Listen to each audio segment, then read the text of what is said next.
મિત્રો, આજે 15મી ઓગસ્ટના રોજ આપણે આઝાદ થયા હતા. એના 80 વર્ષ પૂર્ણ થયા છે. પણ શું આપણે એ આઝાદીને લાયક છીએ? શું તમે પોતાના દિલ પર રાખીને કહી શકો છો કે મેં દેશને પ્રામાણિકતાથી મેં મારું વચન પૂરું પાડ્યું છે?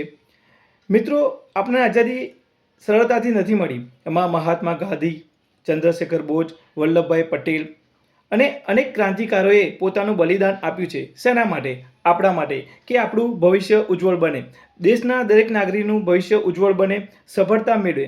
પરંતુ આપણે આપણી પ્રામાણિકતા પણ નથી રાખી શકતા. આજે આપણે જ્યાં જોઈએ ત્યાં કચરો નાખી દઈએ છીએ. એ આપણી અપ્રામાણિકતા છે. જો આપણે દેશ માટે નાનું પણ કામ ન કરી શકીએ તો આપણે આપણી આઝાદીને લાયક નથી. આપણે સાચો રસ્તો કોઈને ન બતાવી શકીએ તો પણ આપણે દેશને સ્વતંત્રતાને લાયક નથી. મિત્રો, આ કટાક્ષ છે, પરંતુ આ સાચો કટાક્ષ છે. કારણ કે આજે જ્યાં જુઓ ત્યાં લોકો એકબીજાને પાડવાની જ વાત કરતા હોય છે. મિત્રો, જો આપણને આઝાદી ન મળી હોત ને તો એકબીજાને પાડવાના શું? તમે એકબીજાને કશું પણ નુકસાન ના કરી શકો. એ તમારી સાથે પણ એક ગુલામ જ હોત.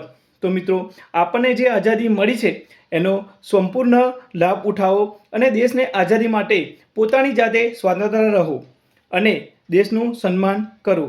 આપણે સ્ત્રીઓનું સન્માન કરવાનું છે, ગંદકીનો વિનાશ કરવાનો છે અને હા, આપણે ખુદ એની શરૂઆત પોતાનાથી કરવાની છે, બીજાનાથી નહીં. એ પણ યાદ રાખવું. મિત્રો, થોડું થોડું પણ આપણે કરીશું ને તો એક દિવસ જો દેશના બધા નાગરિક થોડું થોડું કરશે તો એક દિવસ દેશ આગળ આવશે અને આપણું સ્વચ્છ ભારતનું સપનું પૂર્ણ થશે. એ જ આપણું પ્રથમ લક્ષ્ય હોવું જોઈએ. જય હિન્દ, જય ભારત.